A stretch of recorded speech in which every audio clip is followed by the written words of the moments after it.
Hello friends, welcome back my YouTube channel. मैं हूं अमित कुमार और आज हम बात करने जा रहे हैं यूपीएससी के हिंदी साहित्य या हिंदी वैकल्पिक विषय के बारे में कि कौन सी बुक प्रेफर करनी चाहिए, कौन सी बुक नहीं प्रेफर करनी चाहिए। तो उसके लिए जो लोग गांव से हैं या फिर जिनके जानकारी नहीं है, जैसे मेरे जैसे लोग जिनको जानकारी ना होने के बाद इधर उधर भटकना होता है, तो मेरे जैसे लोगों के लिए मैंने हिंदी के वैकल्पिक विषय के बारे में कुछ बुक है जो मैं शेयर करना चाहता हूँ। तो मेरा पहला जो मैंने प्रेफर किया था हिंदी वैकल्पिक विषय, तो मेरा पहला विषय जो हिंदी के है वो पहला है काव्य, जो व्याख्या पद्य खंड है। उसमें भाग 1 ये व्याख्या खंड जो है व्याख्या पद्य खंड है, इसमें भाग 1 है और इसके साथ एक और भाग आती है जो इसी के माध्यम से आती है, तो ये खंड भाग 2 है। इसमें 2 बुक्स होती हैं। ये पहले बेसिक पढ़ने के लिए है, उसके बाद फिर आते हैं हम गद्य साहित्य पे। तो गद्य साहित्य जो है, गद्य साहित्य की 2 बुकें हैं। पहला उपन्यास और कहानी, पहली जो है उपन्यास और कहानी है। उसके बाद फिर आती है ये उपन्यास और कहानी है। उसके बाद फिर आती है नाटक और निबंध, जो भाग 2 के अंतर्गत आती है। इसे हम गद्य साहित्य का भाग 2 जो नाटक और निबंध पर आधारित है, ये दृष्टि आयुष विजन का हिंदी माध्यम का है। तो गद्य साहित्य की ये भाग 2 है। इसके बाद आती है पद्य साहित्य में भाग 1 जो है मध्यकालीन कविता है। पद्य साहित्य की मध्यकालीन कविता है जो इस प्रकार है। और इसके बाद पद्य साहित्य की भाग 2 में आधुनिक कविता आती है जो इस प्रकार है। इसमें बहुत सारे जो हैं विषय सूची पे बहुत सारे जो हैं रचनाएं दी हैं, जैसे भारत भारती हो गई, कामायनी हो गई, कामायनी के बारे में पूरा दिखाया गया है। और ब्रह्म राक्षस हो गए, मुक्तिबोध हो गई, घूरमुक्ता, ऐसे जैसे कविताओं के इनके बारे में पूरी इसे जानकारी दी हुई है। उसके बाद बात करते हैं अब व्याख्या गद्य खंड की। तो व्याख्या गद्य खंड ये भी हिंदी ऑप्शनल का ही सब्जेक्ट है। जो लोग इसमें गोदान हो गया, दिव्य हो गई, आंचल मैले हो गए, इस तरह की जो गद्यांश की व्याख्या है उस पर करनी होती है। तो इसके बारे में फिर मैं अलग अलग एक वीडियो बना के फिर समझाऊंगा आपको। और उसके साथ आती है आपकी हिंदी साहित्य में प्रश्न खंड, जो प्रश्न पत्र होते हैं उस पर हिंदी भाषा और नगरी लिपि के इतिहास के बारे में जानकारी मिलती है। इसमें ये सिर्फ एक ही बुक प्रेफर होती है वैकल्पिक विषय के लिए। हिंदी साहित्य में जो लिए हैं उनके लिए ही सिर्फ ये बुक है। तो उसके लिए ये मेंस के लिए है, वैकल्पिक विषय जो ऑप्शनल रखना चाहते हैं उनके लिए है। और उसके बाद आती है फिर प्रश्न पत्र 1 खंड खा में हिंदी साहित्य का इतिहास। अभी हमने देखा था इसमें हिंदी भाषा और नगरी लिपि का इतिहास। उसके बाद आती है अब हिंदी साहित्य का इतिहास।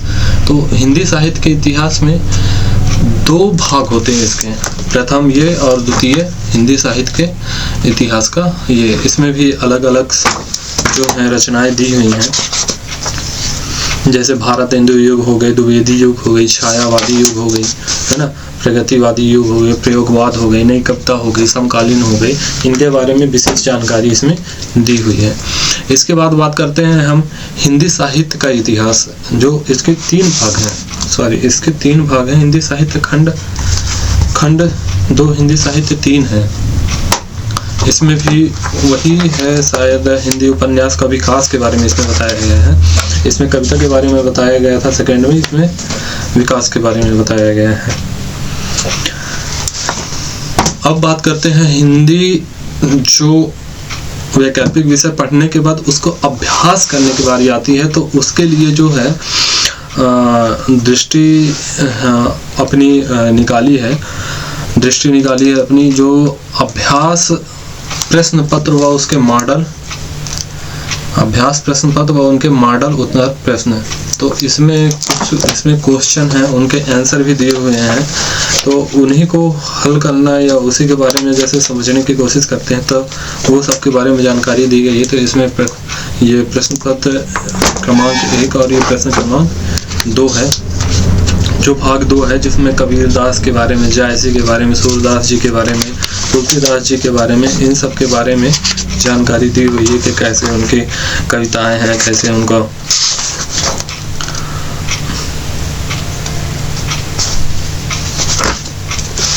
अब बात करते हैं हम ये सब तो हो गई अभी हिंदी वैकल्पिक विषय जो हमें पढ़ना है। चौथा सब्जेक्ट हो गए जो एकदम से नियंत्रण वैकल्पिक। अगर हिंदी सब्जेक्ट आप ले रहे हैं, हिंदी वैकल्पिक विषय आप ले रहे हैं, तो उसके लिए इसको नियंत्रण पढ़ना ही पड़ेगा। आप अगर सोचें कि ये नहीं पढ़ सकते हैं तो उसके अलावा, क्योंकि बोर्ड है कब कहाँ कौन से क्वेश्चन पूछ दे इसका कोई नॉलेज नहीं होता। तो इसके साथ में और 4-5 बुकें हैं जो मैं आपको दिखाना चाहूँगा, जो सिर्फ क्लास नोट्स हैं। मेरे को भी जानकारी नहीं है कब की क्लास नोट्स हैं, लेकिन क्लास नोट्स हैं और बहुत अच्छी हैं। तो ये आती हैं हिंदी, पहले आता है काव्य पद और खंड, काव्य पद और काव्य खंड पे आती है, जो वैकल्पिक विषय है। इसमें पूरी जो है क्लास नोट्स बने हुए हैं, तो इसे आप प्रेफर कर सकते हैं। ये बहुत सूटेबल रहेगा पढ़ने के लिए। इसी के साथ में आती है क्लास नोट्स, जो 3 टाइप के अलग अलग हैं, तीन भागों में विभाजित है। पहला भाग ये है जो कुछ इस प्रकार है, जिसमें मैं अभी तो पढ़ के नहीं बता सकता। इसमें लिखी है राम की शक्ति की पूजा। तो ये सभी क्लास नोट्स हैं। तो आपको तो समझ में आ ही गया होगा। अच्छा, इसे प्रेफर करने के लिए ऑनलाइन से नीचे डिस्क्रिप्शन में लिंक है। अगर आपको किसी भी हिंदी वैकल्पिक विषय जो बुक मंगाना है, तो उसके लिए ऑनलाइन प्रेफर कर सकते हैं, आप घर बैठे मंगा सकते हैं, क्योंकि मुखर्जी नगर में इतने सारे दुकान हैं, अवेलेबल हैं, जहां से आप ये बुक्स जो है खरीद सकते हैं। लोकल नहीं मिलेंगे आपको, और आप वहां से मंगाएंगे तो आपको सस्ता भी पड़ेगा, क्योंकि डायरेक्ट वो पोस्ट के द्वारा भेज देते हैं। तो इनकी जो क्वालिटी भी है वो भी अच्छी है। जो फिलहाल आज आप लोग को समझ में आ ही गया होगा कि क्या करना चाहिए, क्या नहीं करना चाहिए।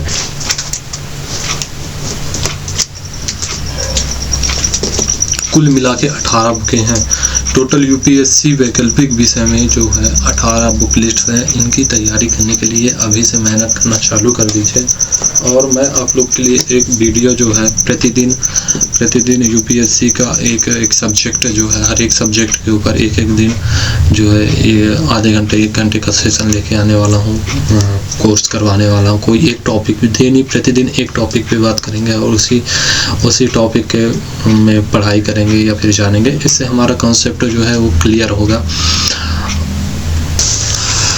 तो आप सभी को शायद समझ में आ गया होगा कि हिंदी बुक लिस्ट क्या होती है, कौन से हिंदी माध्यम के स्टूडेंट को क्या क्या पढ़ाई करनी चाहिए, कैसे हिंदी सब्जेक्ट वैकल्पिक विषय को क्या चुनना चाहिए, नहीं चुनना चाहिए। अच्छे से सोच लें, उसके बाद ही ये डिसाइड लें कि हिंदी सब्जेक्ट में कौन सा सब्जेक्ट हम वैकल्पिक विषय चुने ना चुने। और हिंदी माध्यम के लिए तो बहुत ही जो है टफेस्ट है कि यूपीएससी, तो क्योंकि 80% इंग्लिश माध्यम से निकलते हैं स्टूडेंट और 20% जो हैं वो हिंदी माध्यम से निकलते हैं। तो हमारे लिए जो है हिंदी माध्यम के लिए जो है बुक अवेलेबल नहीं हो पाती हैं पूरी तरह से। जितनी इंग्लिश मीडियम वालों को होती है उतनी हम लोग के लिए नहीं हो पाती हैं।